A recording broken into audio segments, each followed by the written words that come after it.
The road into the Bhutanese mountains narrowed as it climbed, curling like a ribbon through pine forests and drifting mist. Prayer flags appeared first in small clusters, then in bright, confident strings stretching across valleys, their faded colors whispering blessings into the wind. Keanu Reeves watched them flutter from the back seat of a modest vehicle, his face calm but distant. He had come to Bhutan without announcement, without cameras, without expectation. All he wanted was quiet, the kind that doesn't ask questions. The old age home sat above a small village, built of wood and stone, simple and dignified. It wasn't a place of sadness, at least not on the surface. Monks passed by occasionally, caregivers moved gently, and the elderly residents spent their days wrapped in shawls, basking in sunlight that felt older than time itself. When Keanu stepped out of the car, the air felt thinner, cleaner, almost sacred. For a moment, he breathed deeply, hoping the weight in his chest would loosen. Inside, the building smelled faintly of incense and herbal tea. The halls were quiet except for soft murmurs and the shuffle of slow footsteps. Keanu nodded politely to a caregiver who recognized him but said nothing,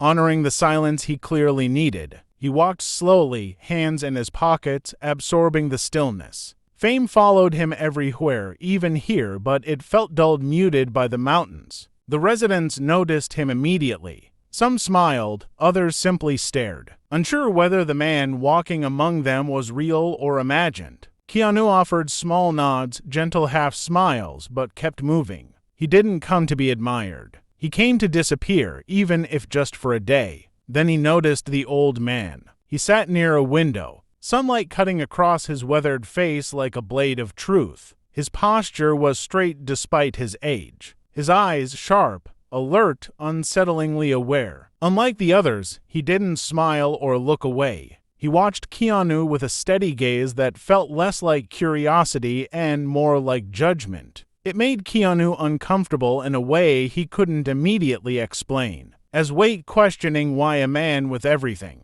would come to a place meant for those with nothing left. There was no hostility in his tone, only blunt honesty, stripped of reverence. Keanu paused, caught off guard. He wasn't used to being addressed without admiration or caution. Tired from travel, heavier still from emotions he hadn't named, he felt something tighten inside him. The sanctuary that moments ago felt peaceful now felt intrusive. The silence pressed closer, expectant. He didn't answer right away. Instead, he looked at the old man. Again really looked and felt an unexpected flicker of irritation. In a place built for humility, Keanu didn't realize how close he was to losing his own. And in that quiet hallway, beneath fluttering prayer flags and ancient mountains, the calm he sought began to fracture, setting the stage for a moment that would change them both. Common room was warmer than the hallway, sunlight pooling across the wooden floor through wide windows. A few residents sat in a loose circle, sipping tea, their conversations soft and slow. Keanu stood near the doorway, unsure whether to stay or step back outside. The old man from the window had followed him with his eyes, and now sat among the others, his presence somehow commanding without effort. The old man spoke again, this time louder, his voice carrying across the room. He questioned Keanu openly about fame, about running away to quiet places instead of facing life directly. There was no cruelty in his words, only a sharp honesty sharpened by age and loss. But to Keanu, already raw and exhausted, it felt like an accusation. A few heads turned. The room grew still. Keanu felt heat rise in his chest. For years, he had been praised, pitied, admired, misunderstood, but rarely challenged like this, especially by someone who seemed to have nothing to lose. He straightened, his expression tightening, the practiced calm slipping for just a moment. "You wouldn't understand," Keanu said, his voice low but firm. "Some of us carry things you can't imagine." The words landed heavier than he intended. The old man blinked, surprised not by the content but by the tone. A faint murmur passed through the room. Keanu, sensing he was losing control, pressed on instead of stopping. "I came here for peace," he continued, a sharp edge creeping into his voice. not to be judged by someone who's already lived his life. The silence that followed was absolute. The old man's face changed, not anger, not sadness, but something quieter and more painful. His shoulders sank slightly, as if an invisible weight had been placed upon them. For a long second, he said nothing. Then he lowered his gaze, his hands tightening around his walking stick. Around them, the other residents looked away. A caregiver froze mid-step, eyes wide with discomfort. The warmth of the room seemed to drain.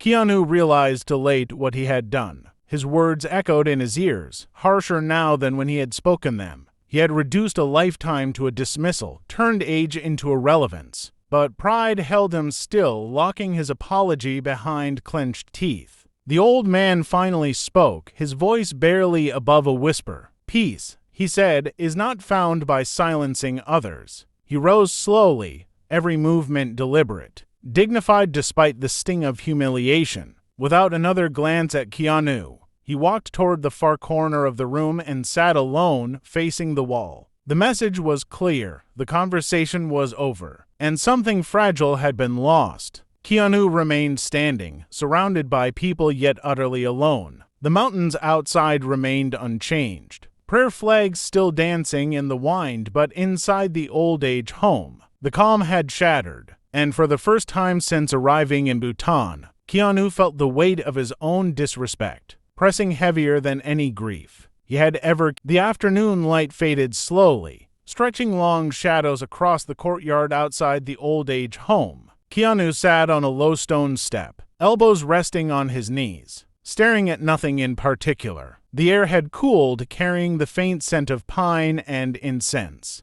but it did little to calm the unease twisting inside him. The words he had spoken earlier refused to fade. They circled his mind, sharper now, stripped of justification. Through an open window, he could see the common room again. The old man sat apart from the others, exactly where he had left him back straight, eyes lowered, hands folded neatly in his lap. No one joined him, not out of cruelty, but out of uncertainty. The silence around the old man felt louder than any argument. A caregiver stepped outside, unaware that Keanu was listening. She spoke quietly to another staff member, her voice heavy with familiarity. She talked about the old man's past, how he had once been a respected teacher in his village, how he had lost his wife young and outlived his children, how he spoke little now, choosing his words carefully, because he believed words should never be wasted. Keanu's chest tightened. The caregiver mentioned that the old man rarely addressed visitors. When he did, it was usually to offer advice, not criticism. "He believes everyone arrives here for a reason," she said softly, "even the famous ones." Keanu looked away, shame washing over him in slow,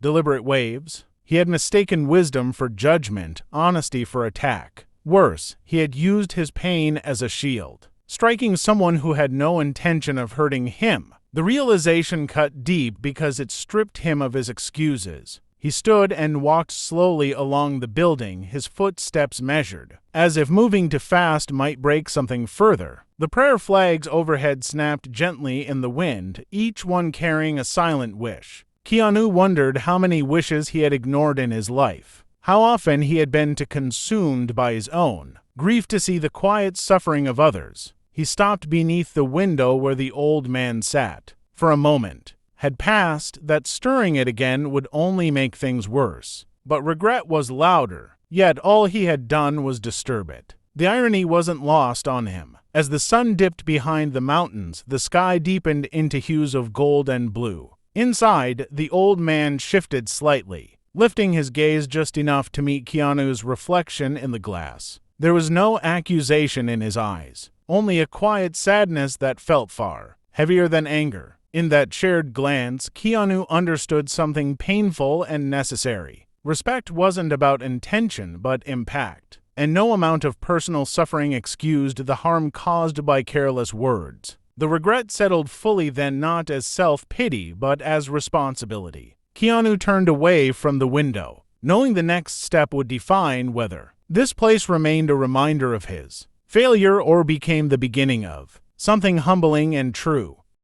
Evening prayers echoed faintly from somewhere beyond the hills. As Keanu entered the courtyard again, the sky had darkened into a deep, thoughtful blue, and small lamps along the pathways flickered to life, casting soft circles of light on the ground. He spotted the old man sitting alone on a wooden bench near the prayer flags, his silhouette still and composed against the mountains. Keanu hesitated. Every step toward the bench felt heavier than the last, not because of fear, but because of honesty. There was no performance left in him now, no role to hide behind. When he finally spoke, his voice was quieter than before. "I was wrong," he said simply. The old man did not look up immediately. The wind tugged gently at the prayer flags above them, filling the silence with a low, rhythmic flutter. Keanu waited, allowing the pause to exist instead of rushing to fill it. "You spoke from pain," the old man said at last, his voice calm, neither forgiving nor condemning. "But pain does not give us permission." Keanu nodded,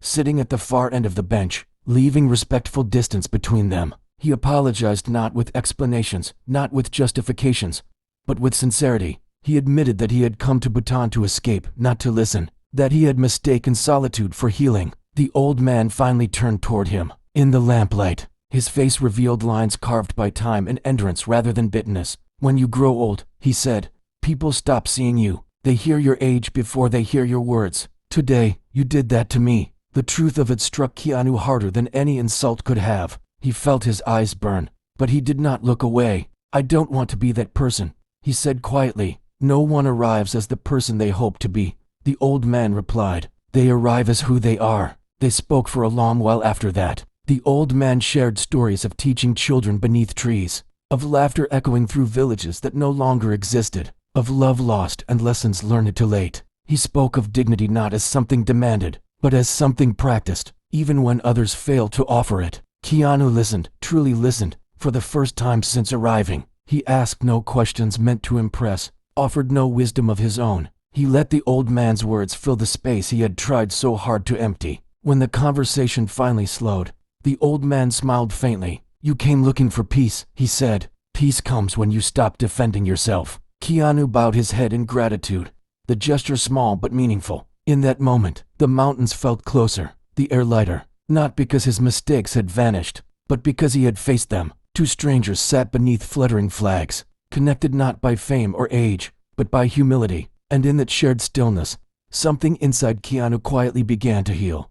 Morning arrived gently in the mountains, as if the sun itself had learned respect for the land. Soft light spilled over the peaks, touching the old age home with warmth and color. Prayer flags shimmered against the pale sky, their movements slower now, calmer. Keanu stood in the courtyard, a small travel bag at his feet, breathing in the crisp air one last time. The home was beginning to wake. Caregivers moved quietly, residents gathered for tea, and the stillness of the night softened into something hopeful. Keanu no longer felt like a visitor passing through unnoticed. He felt present, awake in a way he hadn't been for a long time. Before leaving, he sought out the old man. He found him where he had been the evening before, seated near the flags, the morning light illuminating his face. This time, the old man looked up first. There was no distance in his eyes, only recognition. Keanu approached and bowed slightly, deeper than before. "Thank you," he said. The words carried weight not as courtesy, but as acknowledgement. The old man nodded. "Gratitude," he replied, "is respect remembered." They spoke briefly, not needing the long conversation of the night before. Some lessons did not require repetition. Keanu offered something simple in return: his time. He promised to visit again, not as an escape, but as a listener. Whether the promise would be kept mattered less than the intention behind it. As Keanu turned to leave, the residents watched quietly. There was no applause, no farewell ceremony, just gentle nods, small smiles, and an unspoken understanding that something meaningful had passed between them all. The path down the mountain curved away from the home, winding through trees and open sky. Keanu walked slowly, allowing each step to settle. He realized that redemption wasn't dramatic. It didn't arrive with grand gestures or public apologies. It came quietly, through humility, through the willingness to be corrected. At the edge of the path, he stopped and looked back once more. The old man stood near the flags now, steady and dignified, watching without expectation. For the first time,